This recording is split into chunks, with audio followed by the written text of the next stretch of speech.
borrow $50,000, say. Now, what the bank has done to create that is type into your account $50,000. It's not there. It's called credit, $50,000. From that moment, you start paying interest on $50,000 to that bank that has been created simply by someone at the bank typing $50,000 into your account. Staggering, but true. They've not moved precious metal anywhere. They've not moved real money into your account, but the theoretical figures on a screen money that they create out of thin air. But it gets better, or worse. I then take $50,000, a check, of that money, and I buy a car. The person I buy the car to takes the $20,000 and he puts it in his bank. Now his bank, Bank B, can lend 10 times on that $20,000, which at Bank A has been created out of thin air.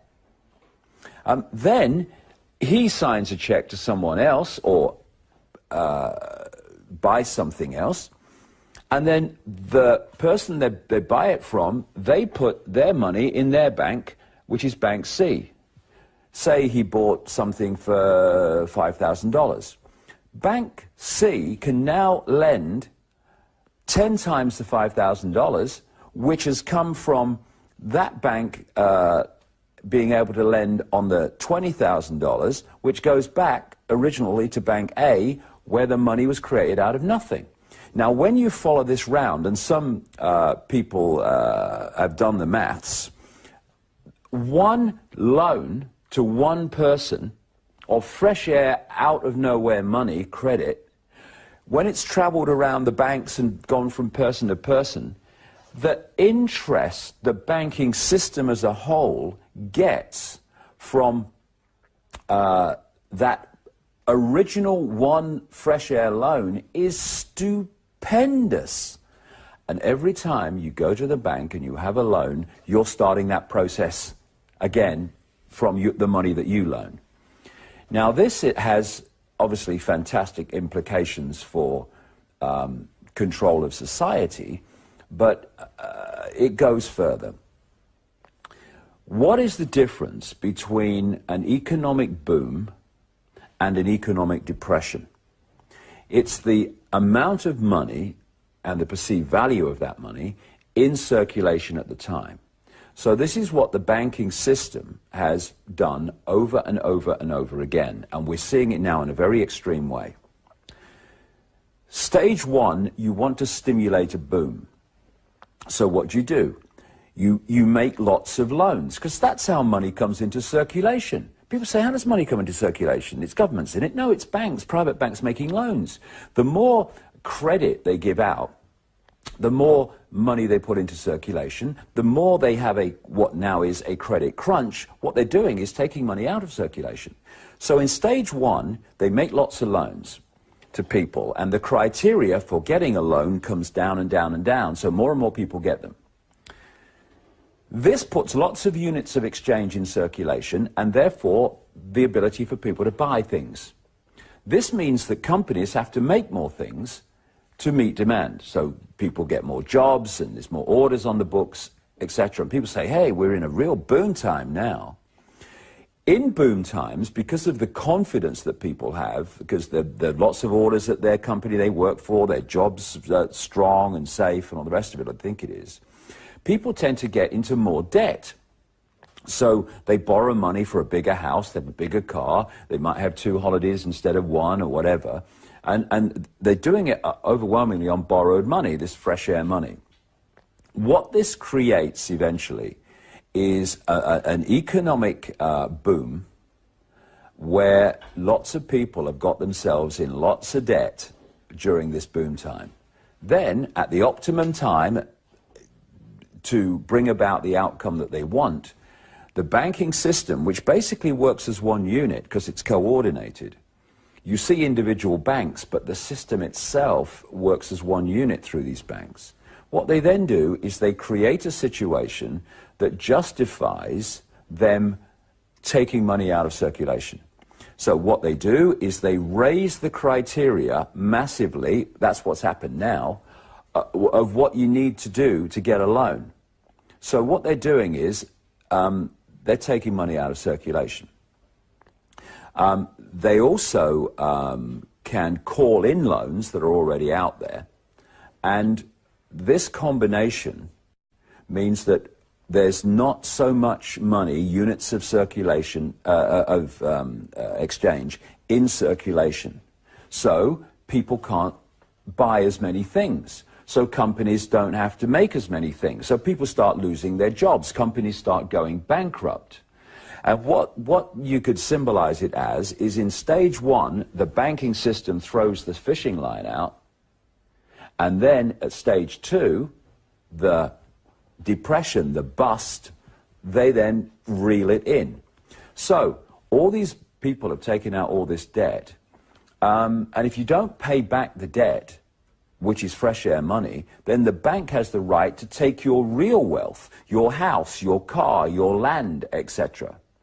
And so as people can't pay back their loans because there's not enough money in circulation anymore to do so, the banks start getting hold of more and more real wealth, land, resources, houses, all the rest of it, in exchange for fresh air money. And then they move to the bust area, which we're in now, and people are in desperate financial straits. And on the face of it, some of the banks are. But what I'm talking about here is the banking system that this network of families control. Individual banks can go bust. It doesn't affect the system. The system's still there. You could think of it of, if you own the European Champions Football League, you don't care if Manchester United lose to Barcelona or Barcelona lose to Manchester United.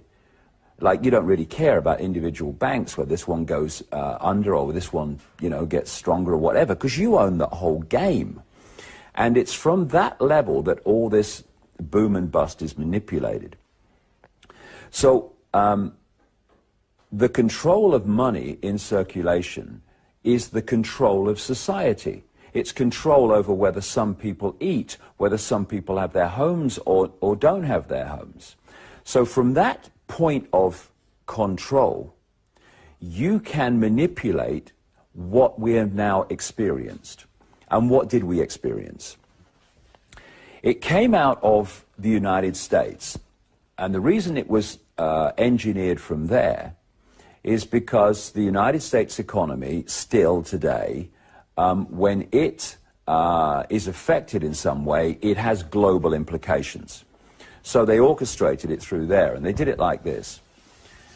There was a man who was appointed head of the Federal Reserve in America, the alleged central bank of America, and most Americans think it's the central bank of the American government. It is not. It is a cartel of private banks, the most important of which is the Federal Reserve Bank of New York.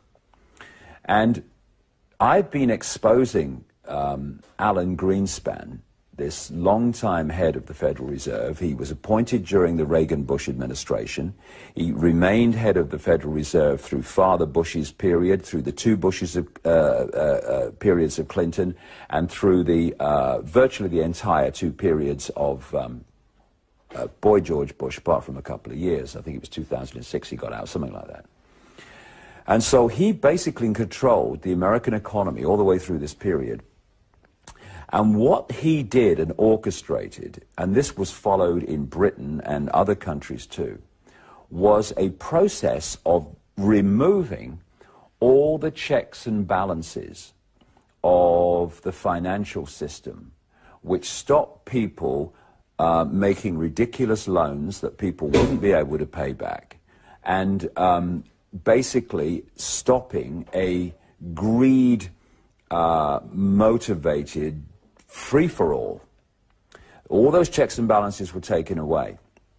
What they also did was create a system where, within the banks, people were getting big bonuses for getting people to take out loans, like for houses and stuff. So the more loans they acquired and got people to take out, the more bonuses these people got.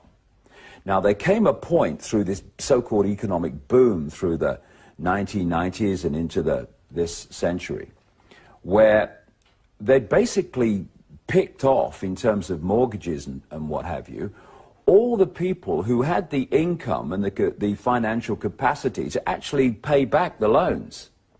So if they were going to keep getting the bonuses, they had to start looking elsewhere to give loans out.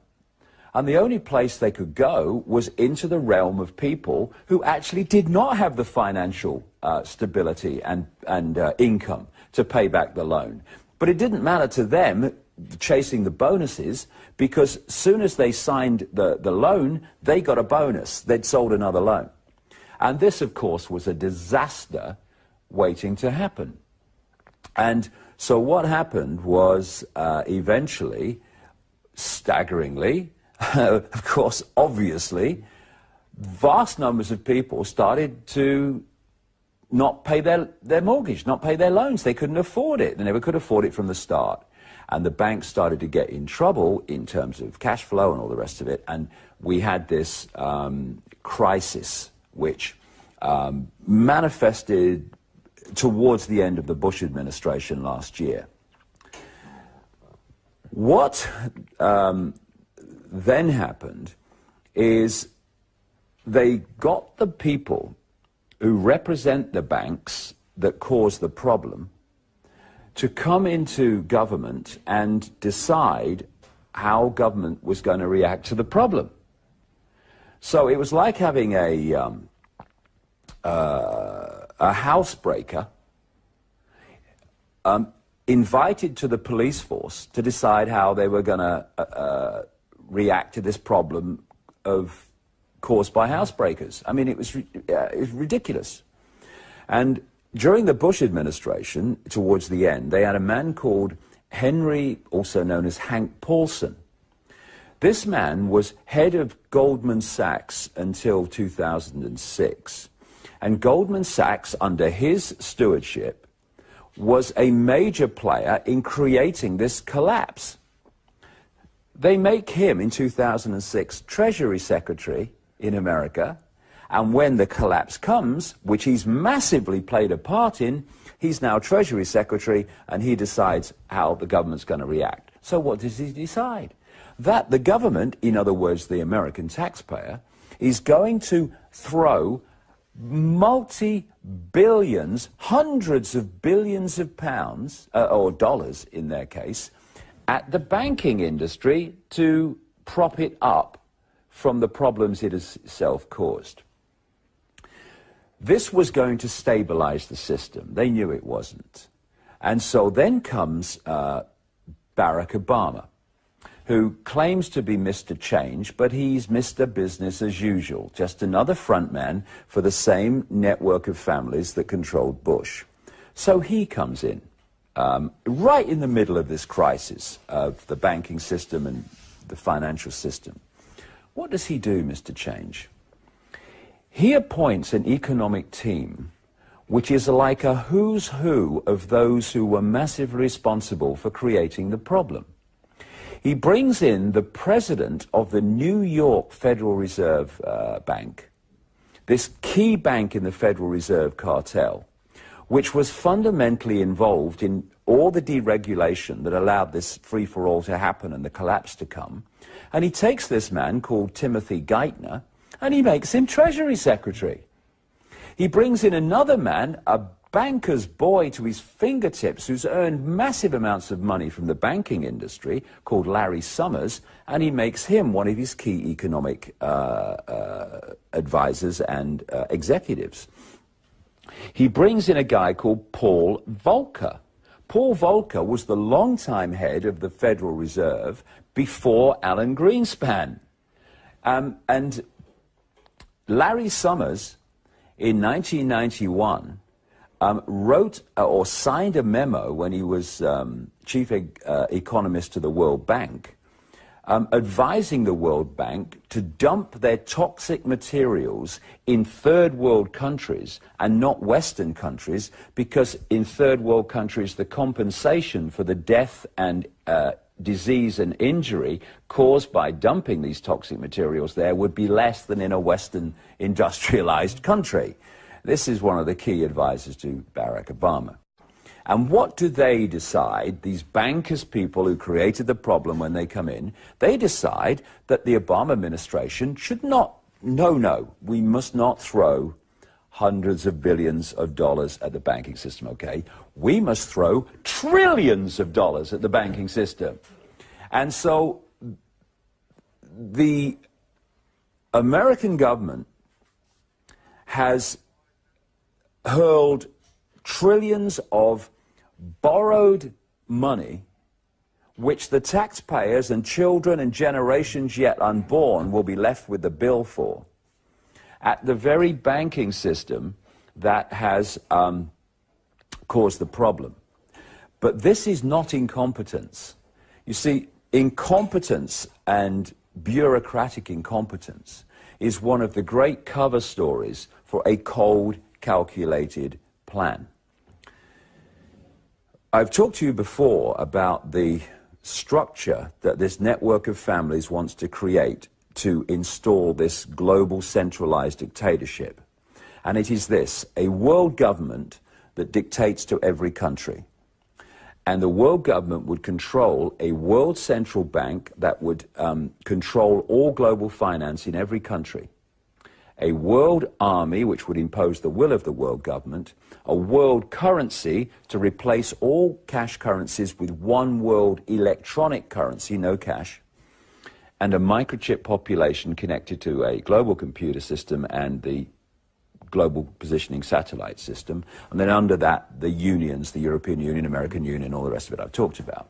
Now, key in that structure, in what we're talking about today, is the World Central Bank.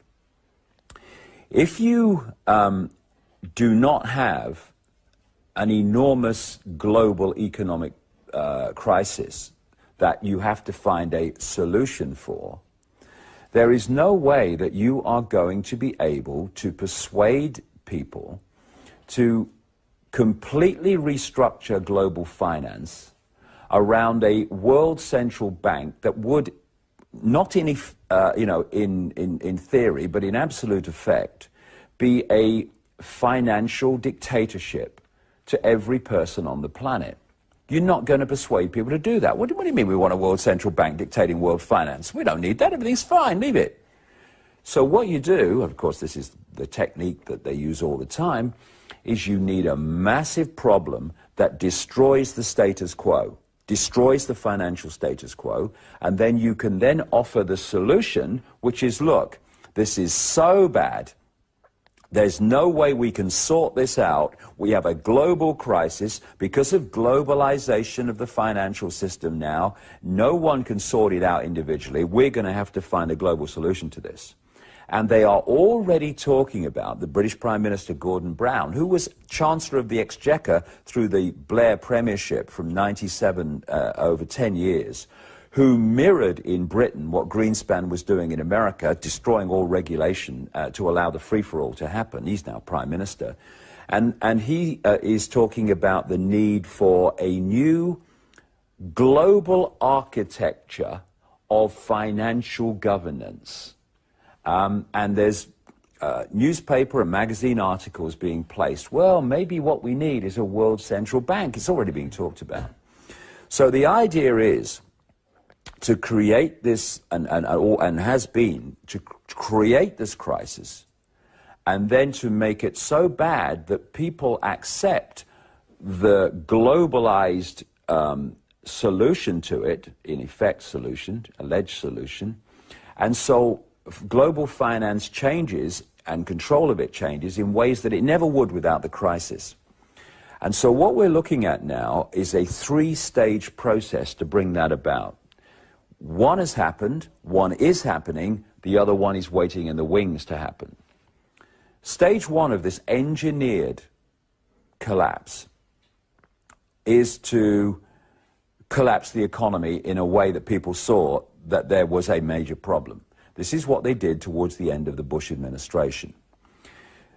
Stage 2 was to bring in the people who were responsible for engineering the crisis to offer the solutions to the crisis, and those solutions have been, of course, to hurl unbelievable amounts of borrowed money at the problem, at the banks who've caused the problem, etc.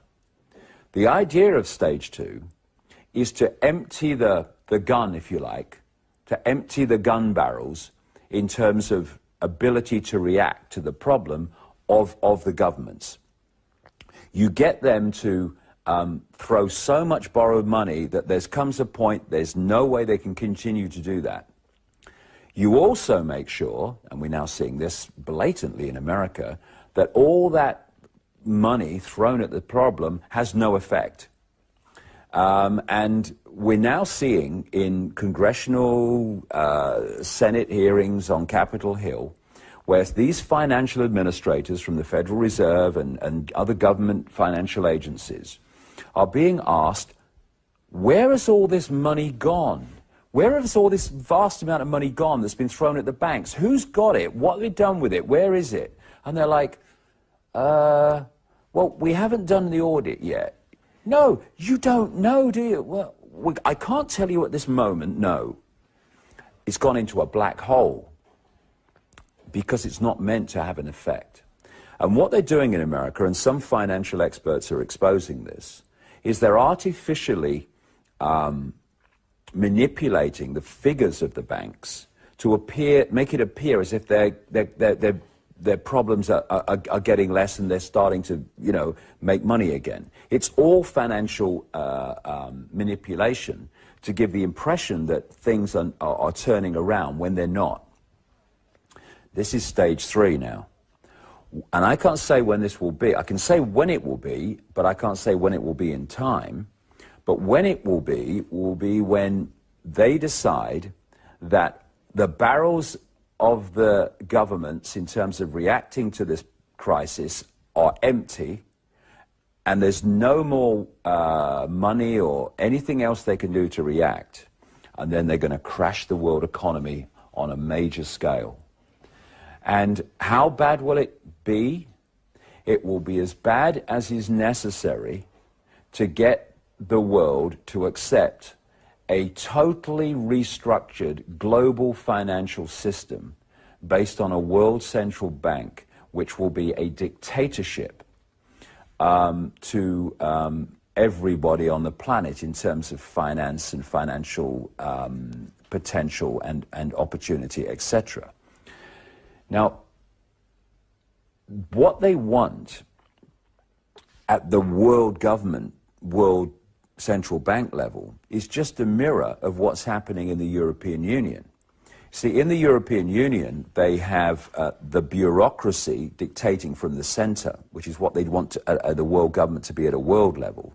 But they also have the European Central Bank, which is the dictator of finance within the European Union.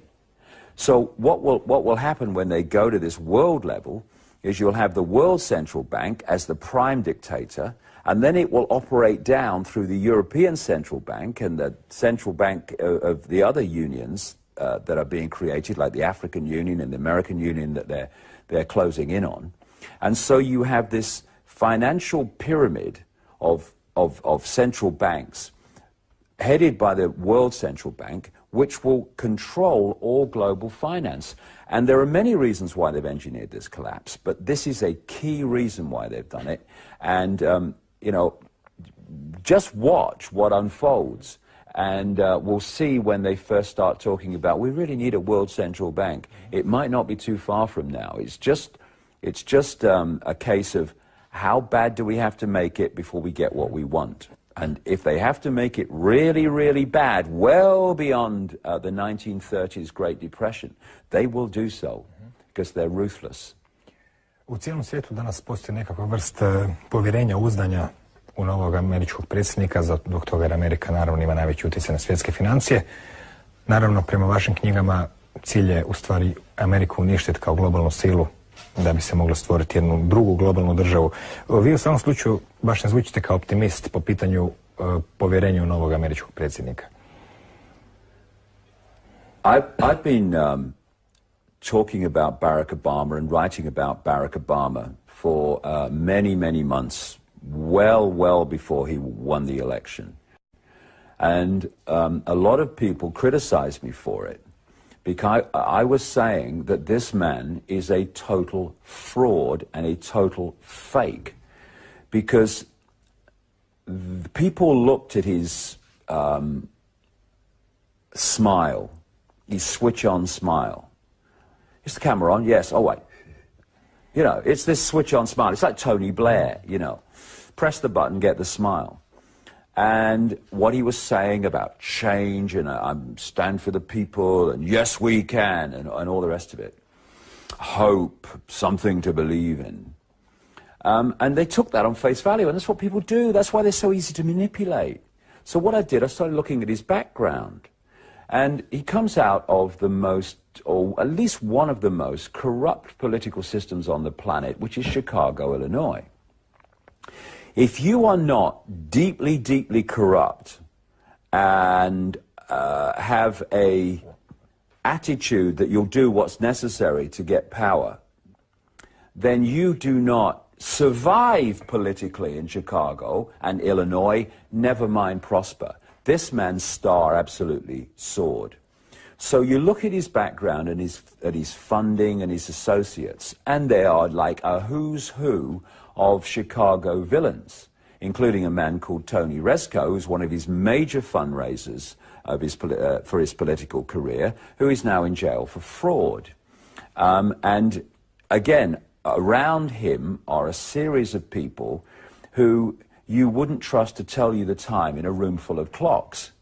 That again come out of Chicago. There's a man called Rahm Emanuel. This man, you know when Rahm Emanuel's lying because his lips are moving. And he's now White House Chief of Staff, controlling the Obama administration from the White House. And another man who's a close associate and works as one unit with Rahm Emanuel is a man called David Axelrod, another figure out of the deeply corrupt Illinois Chicago system, who was the man that orchestrated Obama's entire election campaign. He is now senior White House advisor to Obama, and he's the man who oversees the writing of everything that he says. And I mean writing because in America now, because Obama's gone back on so many fundamental things he said he would not do, and gone back on things he said he would do, that in America, very quickly now, a lot of people who supported him are going, hold on a second, what did we let ourselves in for here? And one of the things that they're seeing, which is a blatant confirmation that he's just a front man, just a salesman. I call him a used car salesman. He's not there to decide policy, he's there to sell it. And when you watch him speak, in any situation virtually, you will not see him look straight ahead. Just let people watching this program watch Obama when he's making a speech, even a short announcement often, and you'll see him look right, speaking, then he'll look left while he speaks, and then he'll look right again while he's speaking, and then left. What he's doing is looking at two teleprompter boards which have the words going down of his speech, which he's reading.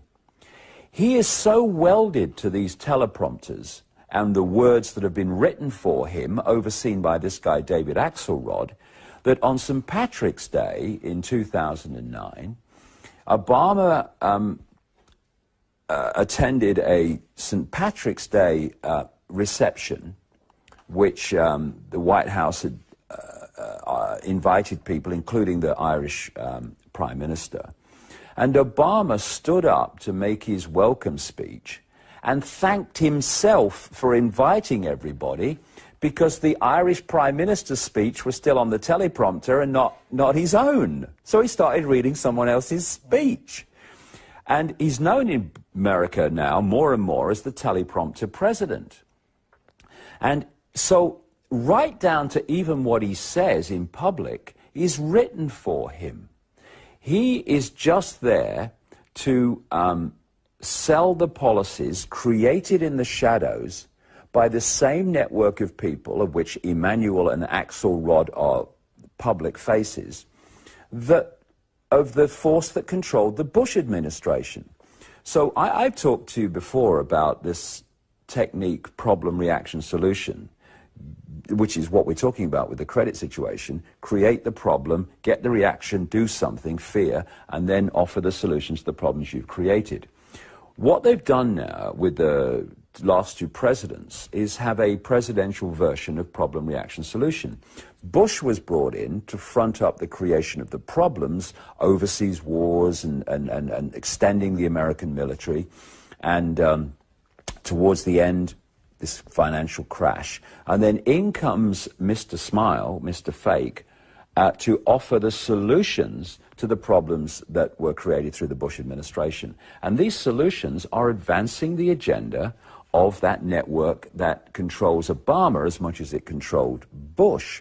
And this is why all the things that Obama said during his election campaign about civil rights, about not holding people without charge or trial, about what he would do financially, and a great swathe of things.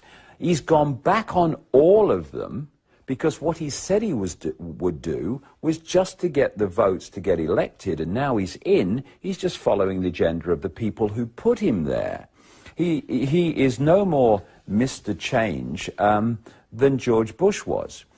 But what they did with Obama, and of course this guy Axelrod orchestrated it, was to have the most blatant mass mind manipulation campaign that you could ever see.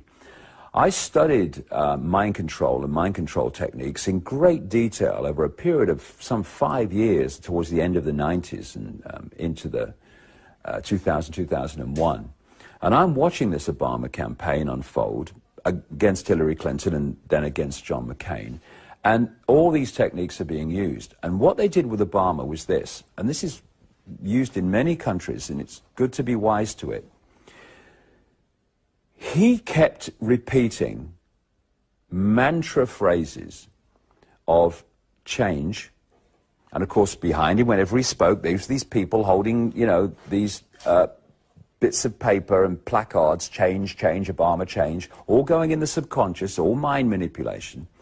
He talked about change, he talked about hope, he talked about something to believe in, and he talked about, yes, we can, yes, we can. At no point did he ever specify what any of that meant. So instead of people saying, well, hold on a second, this all sounds very nice, but what do you mean, Mr. Obama? What do you mean by this? What kind of change? What kind of something to believe in? He was never pressed on any of this. It was just the mantra. And what this created, by design, it created a situation where Obama became a blank screen on which vast numbers of people projected their version of what change, something to believe in, and hope, etc. meant. So, in effect, they manipulated the mass consciousness, or lack of it, to make Obama all things to all people. Because they got him to, if you thought change that you want meant this, you projected that onto him. Yes, he stands for that change that I want. So then he came into office, and of course all that's gone out the window. And he's now introducing, and this is the other thing, because of the smile and the I'm the good guy. By the way, what you need to know, and all you need to know, is I'm not George Bush, okay? Because George Bush's popularity was so low. But because of the public perception of George Bush, Obama is being able to get things through that Bush would never have been able to do. Davide, hvala, kao i obično, baš smo se napričali, barem vi. U svakom slučaju vaše teme odrađujemo u ratama, kao što se to radi s kreditima. Nadamo se da neće na kraju sve doći na naplatu odjednom, pa da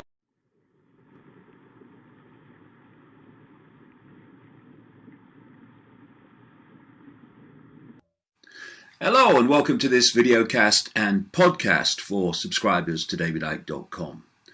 Well, I've been asked by many people to say something about what's become known as Pizzagate. This has been, of course, all over the web for weeks, and it breaks down in two basic polarities.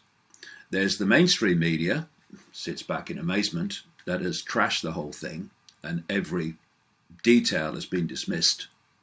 Every possibility has been dismissed. But that's what you expect, really. But on the other hand, you've got people who are convinced that every detail of the allegations about Pizzagate are true. And you have this, in my view, grotesque situation of gross hypocrisy, whereby anyone who questions that every last fact, or even the whole thing in its entirety, called Pizzagate, is to be questioned, is to be not accepted on face value.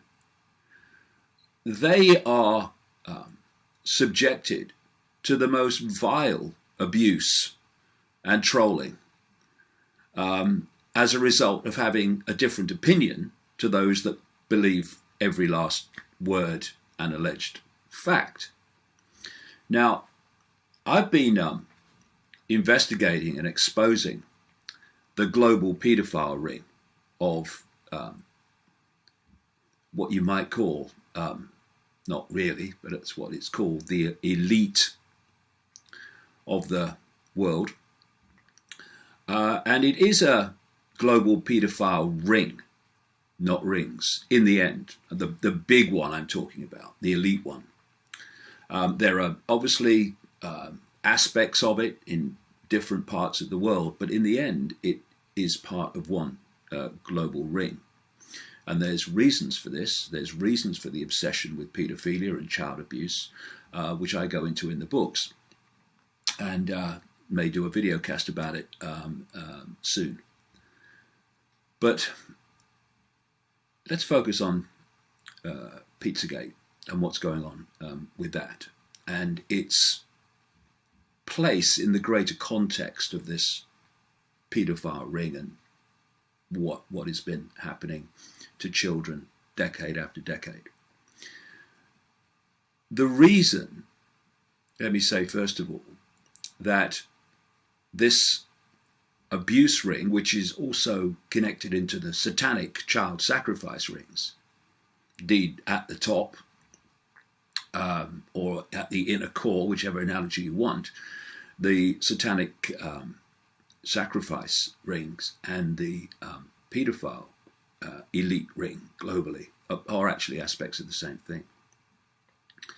And the reason it's not come out is because both victims of it who've survived, many don't, and those who are seeking to expose it have been subjected to ridicule, abuse, dismissal, and all that goes with it.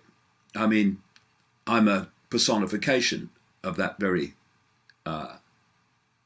response because of what abuse I've had over the years putting this information out. And it really is, like I say, hypocrisy and self-delusion on a mega shocking scale, that those who say they are trying to get information out about this paedophile ring in its various and indeed almost infinite forms should think that when people have another opinion from them or differ in certain facts and emphasis, that they should be subjected to abuse on the scale that we are seeing in relation to those questioning genuine people who do accept that there is a paedophile network, but have questioned aspects of Pizzagate, that they should be subjected to abuse, ridicule, and such extraordinary levels of hostility. Because what does that do? It silences people. And what does the abuse and ridicule and dismissal of those seeking to expose the paedophile networks, what does that do? It silences them. Now, if we are going to bring to the surface what is really happening to children worldwide on a staggering scale, then what we need first of all, and primarily, bottom line, is the free flow of information, the free flow of opinion, and the free flow of information. Now, we are not going to have that if all that happens when anyone questions even some details of someone else's view, i.e., let's talk about, in this case, Pizzagate, that they are going to be subjected to what they are being subjected to now. Because what that means is you're blocking the free flow of opinion and the free flow of information by intimidating people into silence, which is exactly how this whole paedophile network globally has been kept under wraps all this time. And you know, this may come as a shock to some of these abusers of those questioning Pizzagate. It's actually very good when people have a different opinion. It's actually very good when people challenge you and question you. You know why? Because it makes you question your certainty. It makes you question if every last fact that you claim to be fact is actually true. And what that means is if you have the humility to think that maybe we don't know it all, maybe not every assumption we've made is necessarily true, then you can look at those assumptions again. You can recheck the facts. You can recheck where this accepted piece of information, where did the original source come from? But no, people who question Pizzagate are in detail, not even necessarily in its entirety, they are subject to this extraordinary level of hostility. And what I would say to those people who are issuing forth the abuse, look at what you say about the suppression of information and the suppression of opinion by the mainstream media, and then find a frickin' mirror and ask yourself, well, am I actually behaving in the same way that I claim to oppose behaves? And the answer, if people are honest with themselves, over and over again will be yes, it is. So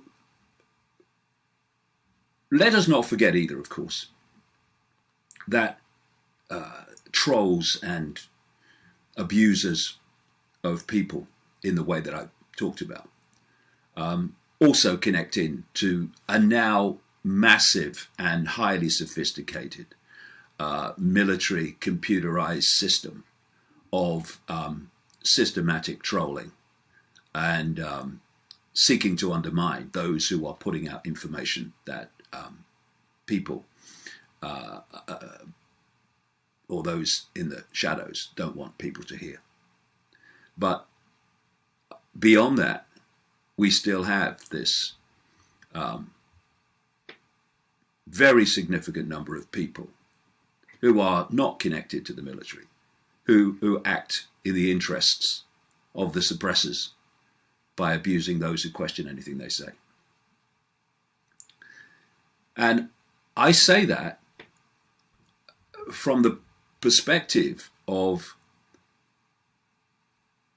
knowing for a long time, more than 20 years now, that these elite paedophile rings in the end ring exist, and that they connect into the child sacrificing satanic rings. Going back as far as 1998, I published this book, The Biggest Secret, which named people like the former Prime Minister of Britain, Edward Heath, as a paedophile and Satanist. And the passage in the book was read to him. He was still an MP, Member of Parliament at the time. Was read to him in the week of publication. What did he do? Nothing. Why? Because it was true. And it took nearly 20 years for a police investigation triggered by other sources, not mine, to start into the child abuse allegations against Edward Heath.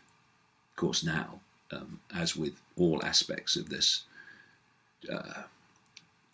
child abuse, paedophilia revelation in Britain that came out after the revelations about the BBC entertainer and record-breaking paedophile Jimmy Savile, the investigation of Ted Heath is being attacked by aspects of the media, usual suspects, to try to kill that, as they did the same with killing investigations into Leon Britton, a Margaret Thatcher cabinet minister and Home Secretary, who I named in a later book, again, while he was still alive. And in The Biggest Secret, someone else I named in 1998 was a guy called Lord Alistair McAlpine.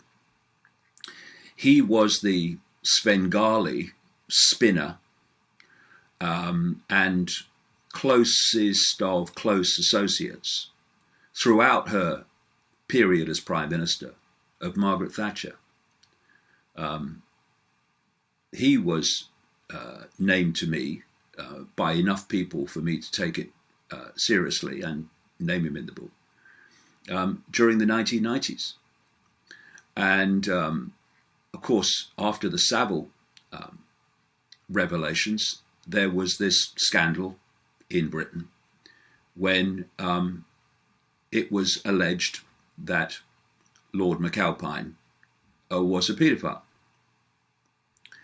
And he then goes around threatening libel actions and instigating one or two over people actually in the end didn't name him directly. And he got massive payouts from the BBC and independent television, who neither of which named him. Go figure. And I named him in the 1990s in The Biggest Secret.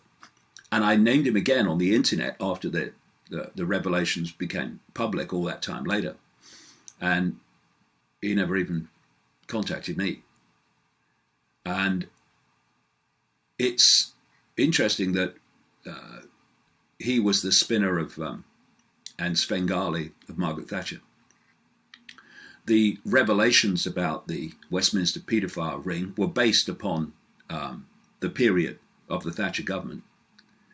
Margaret Thatcher was a very close friend of Jimmy Savile, and Jimmy Savile was an inner circle bosom buddy of the British royal family, brought into that circle in the 1960s by Lord Mountbatten, member of the royal family, who was a known paedophile. So when you look at my background, I've been at it with exposing this ring and uncovering it for decades. But that doesn't mean that you can't question every fact of every allegation and maybe think there's not enough to go on here to be so definite. Not that there's nothing happening, no.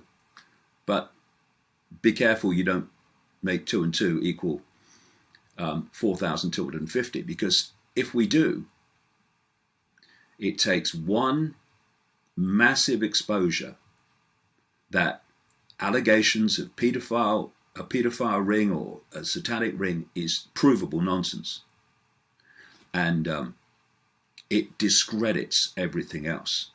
That's why everyone involved in this has a duty to the abused children to make sure that every fact is checked, and every assumption is based on credible information and credible sources. Against the background, in terms of Pizzagate, that without question, if you've stood next to me in the last 20 odd years, there is a massive elite paedophile network operating out of Washington, D.C. and out of the elite of the United States. And indeed, in the biggest secret, I expose Father George Bush as a notorious paedophile and abuser of children. If you go onto my YouTube channel, you'll see posted recently a video where I'm talking about Father George Bush and all that background. And the last time I looked, as I speak, closing in on 350,000 people have watched that in a matter of 3 days or so. And then there's another book, Transformation of America by Cathy O'Brien. This came out in 1995, and I met Cathy O'Brien and her partner very soon after the book came out. And I spent a lot of time with her talking about her experiences. I met her daughter, Kelly, who was born into captivity, literally, because Cathy O'Brien was one of an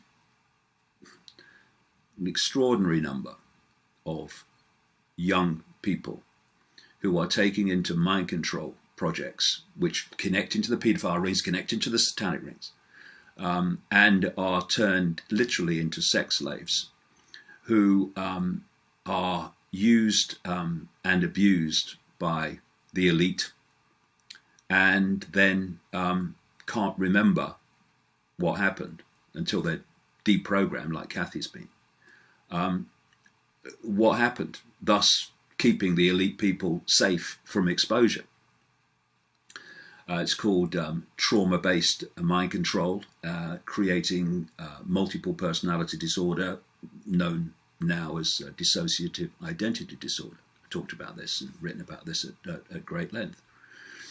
And Kelly, Cathy's daughter, was born while Cathy was still in a government mind control project, a project known as Project Monarch, an elite part of a mind control operation in America that actually became public, called MK Ultra.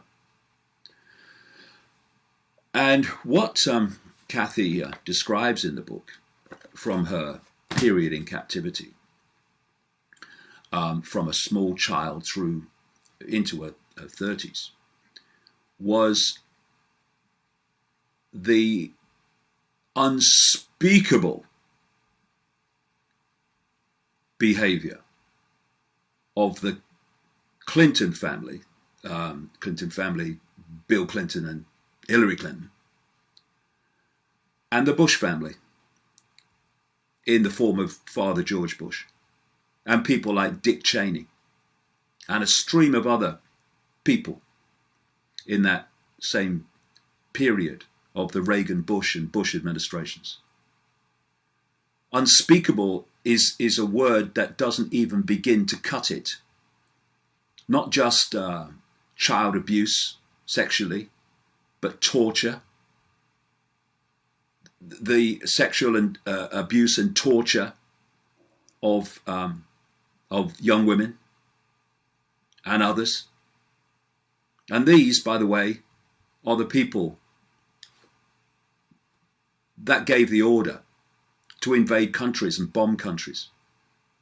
Anyone think that they will have any empathy with the people on the other end of the bombs? Whether it's in Syria or Libya or Iraq? When you have such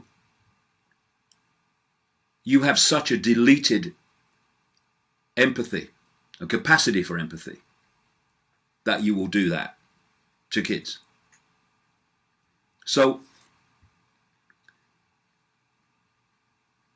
what goes on behind the scenes is so fantastic, so horrible, so horrific, that so many people, and you've got to understand that, and understand why, find it difficult, who've not done the research, who've not spoken to the people involved, and I've spoken to legions of them, in terms of the victims. They find it impossible to bridge that gap between the world as they think it is and the world in the shadows as it really is. And there was, of course, more confirmation of this in America with the revelations of a Nebraska state senator called John W. DeCamp, who wrote a book called The Franklin Cover-Up, which didn't set out to expose or uncover an elite paedophile ring connected to the Republican Party.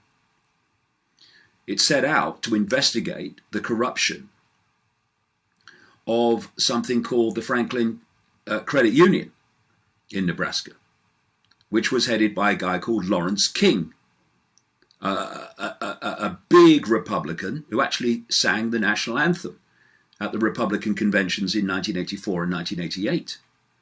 And what DeCamp did, as he was uncovering the corruption for which Lawrence King was eventually jailed, he found that King was running an elite paedophile ring, supplying children to elite politicians in the Republican Party at conventions and what have you.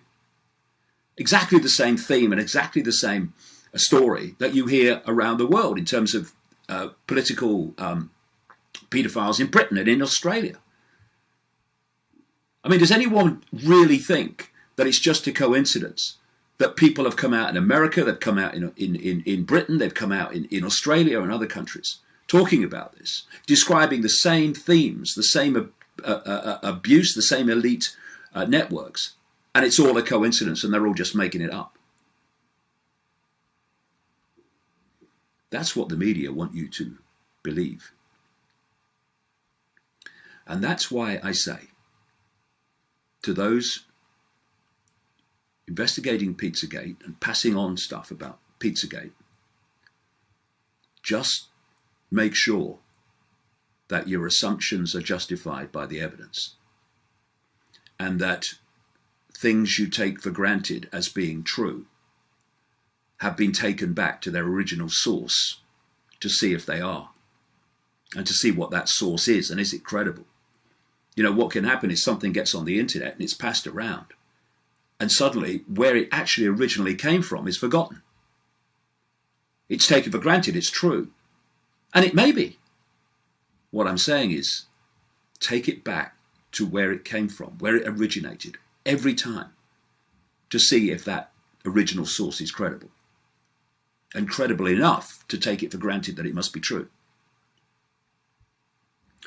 Now, there are, without question, things that people should be questioning about this whole Pizzagate. this idea that there is a paedophile ring in Washington, D.C. There is, okay? It's not a question of is there a paedophile ring in Washington, D.C. My God, there is. And involves some of the most famous people in Washington. The question is all the detail about Pizzagate supportable? Because we've got to be careful that these things are not put out there to discredit everything else. That's why we've got to be really, really focused and disciplined about sources and making sure that 2 and 2 that we think equals 4 actually equals another number. But there are things about Pizzagate. This idea that there are codes, for instance, of pizza and hot dog and other things that connect to a paedophile coded language where these things appear to say one thing but are actually talking about children.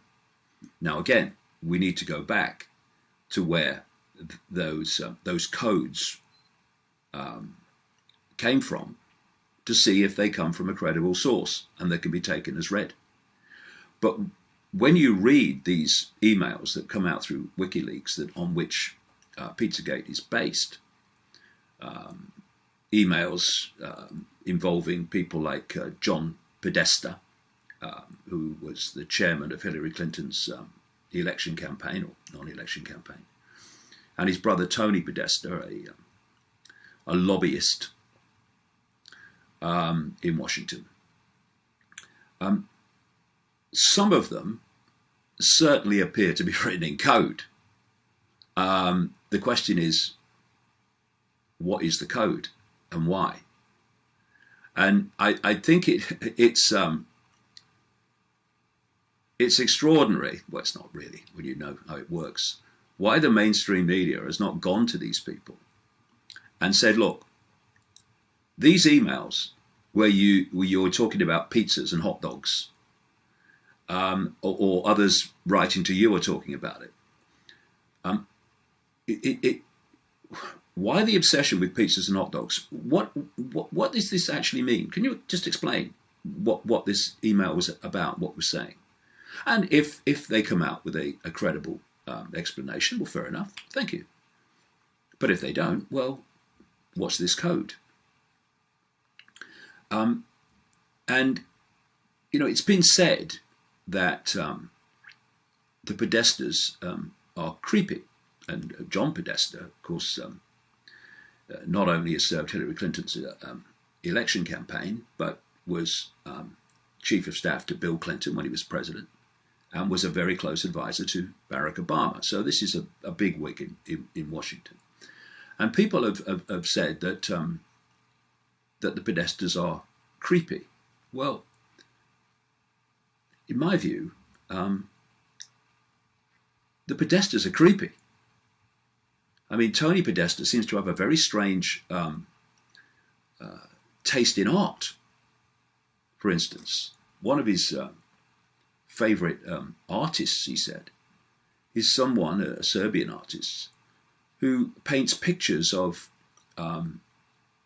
semi-clad, semi-naked children looking very traumatized, and of children tied up floating dead in swimming pools. I mean, hello? Creepy, are you kidding? And that kind of reminds me of Lord McAlpine, who had a art collection of an artist called Graham Ovenden, whose speciality was painting naked little children and semi-naked little children. A Graham Ovenden who eventually was jailed for paedophilia. What are these people? what are these people doing with art, alleged, like that, and saying how good it is? The other thing is, of course, in this Pizzagate whole story and the allegations, is an artist who talks about something called spirit cooking, which involves, give some quotes from it, involves cooking, nice recipe. Mix fresh breast milk with fresh sperm milk, drink on earthquake nights. With a sharp knife cut deeply into the middle finger of your left hand, eat the pain. Fresh morning urine, she's taking the piss, sprinkle over nightmare dreams, etc. And she's a friend of Tony Podesta. And, you know,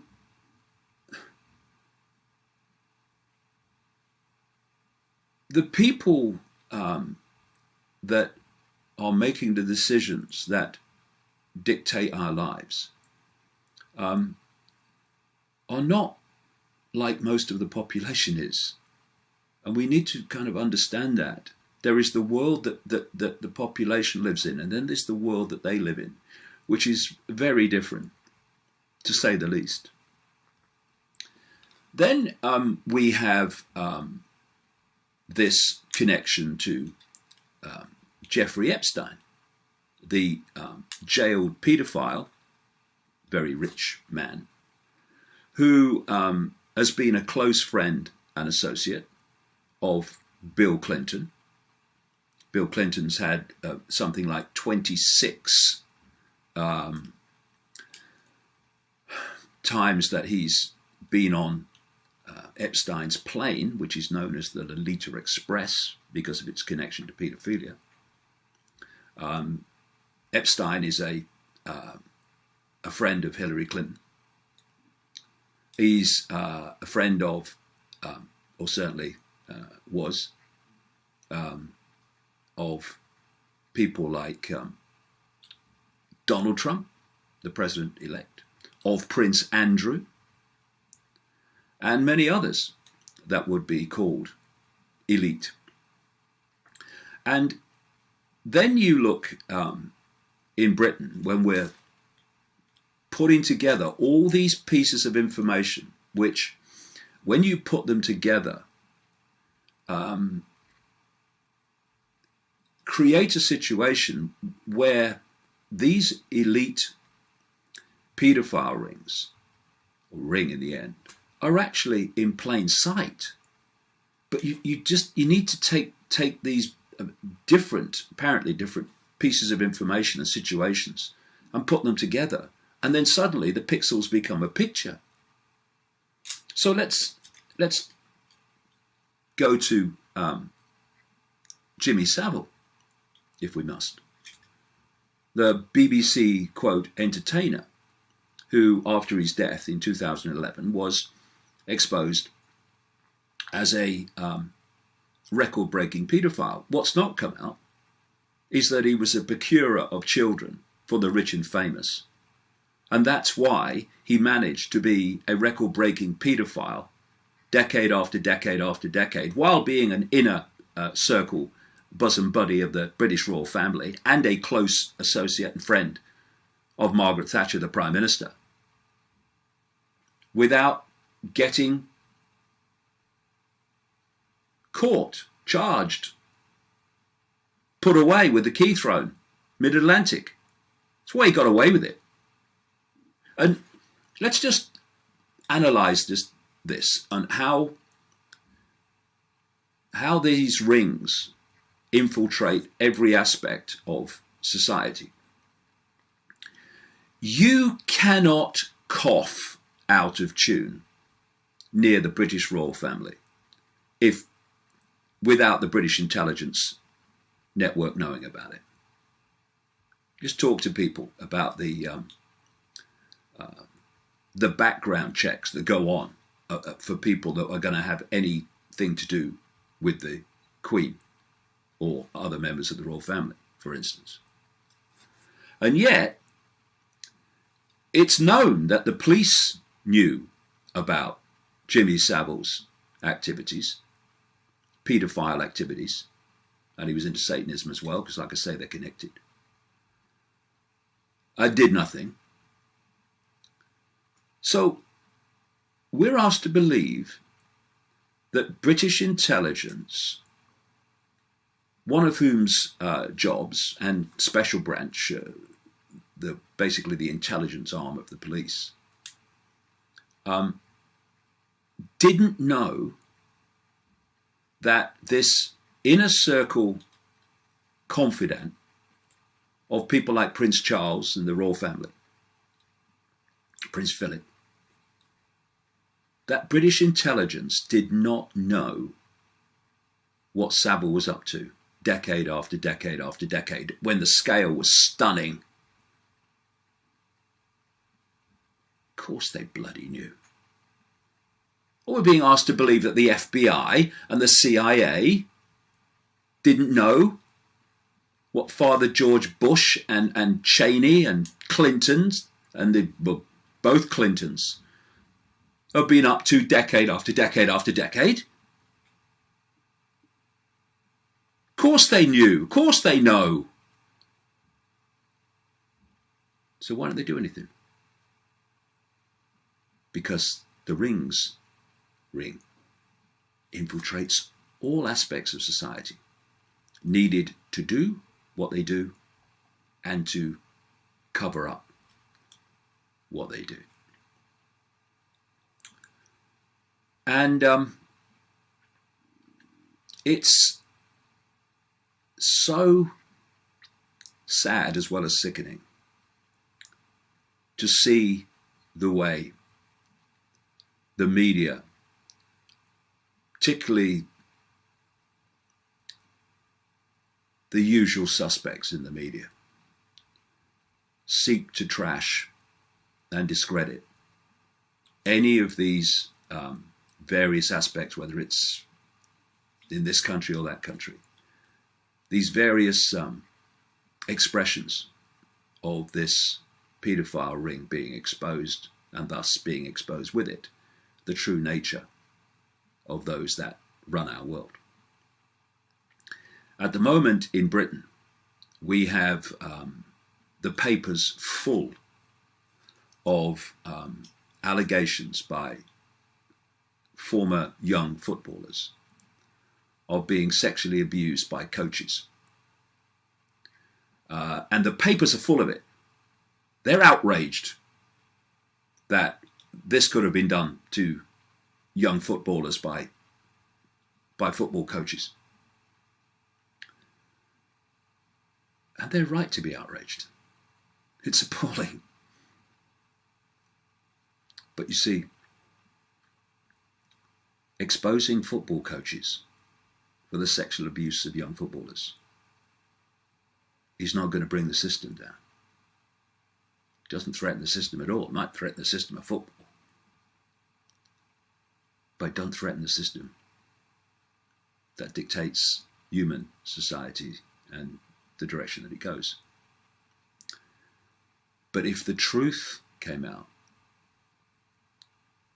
of the scale of child abuse, child torture, child sacrifice, Satanism, involving some of the most famous political leaders, politicians, and connected people, that came out, the system would fall. Because people en masse would see the force that's really controlling their lives, and how it has an obsession with children, for reasons I explain in the books. There's a lot more background needed before that can be adequately explained. And so, only in the last few days, we've had the police investigation into allegations about Edward Heath being trashed by the Mail on Sunday and the Daily Mail. Did I say usual suspects? We've had the investigations into the Thatcher cabinet minister Leon Britton being trashed by significant parts of the media.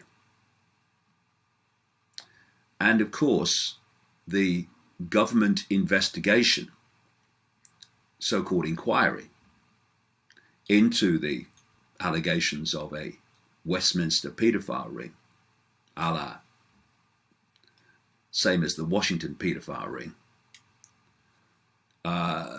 being systematically trashed.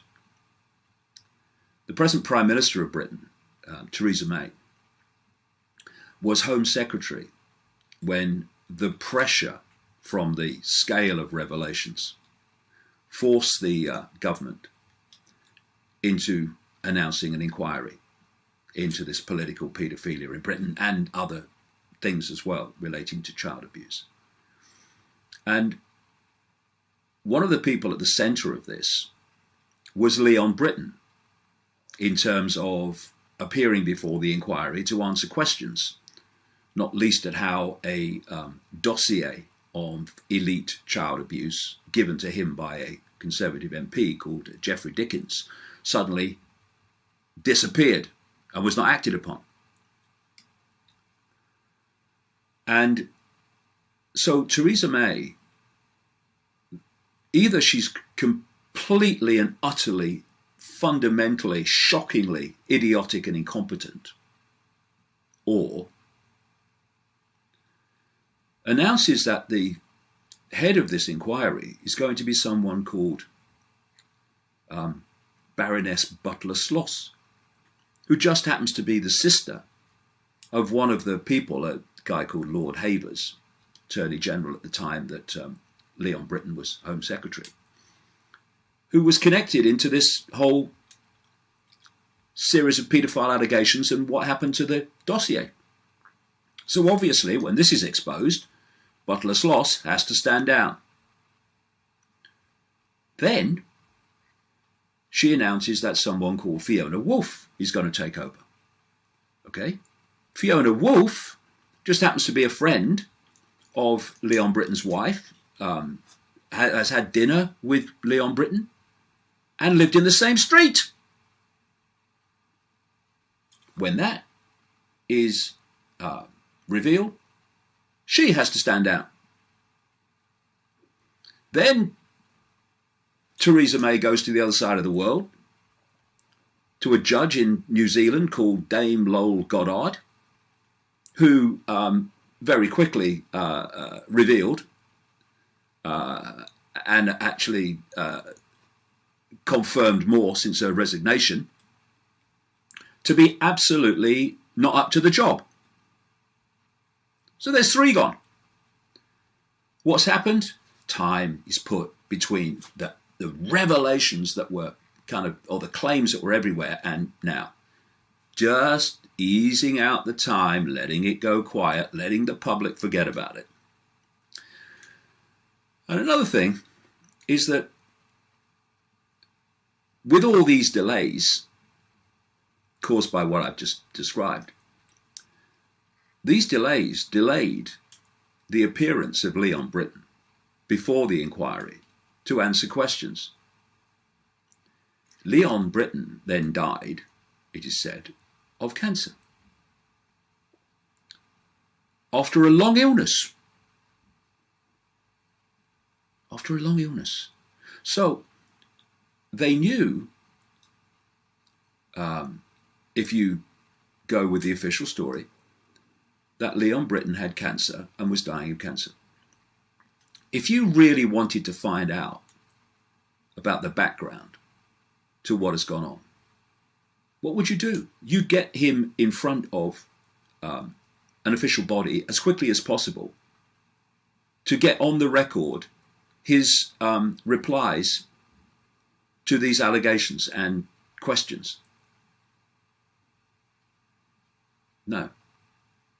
Because of the delay, he died, and we'll never hear him answer for what he is said to have done, not least about the dossier.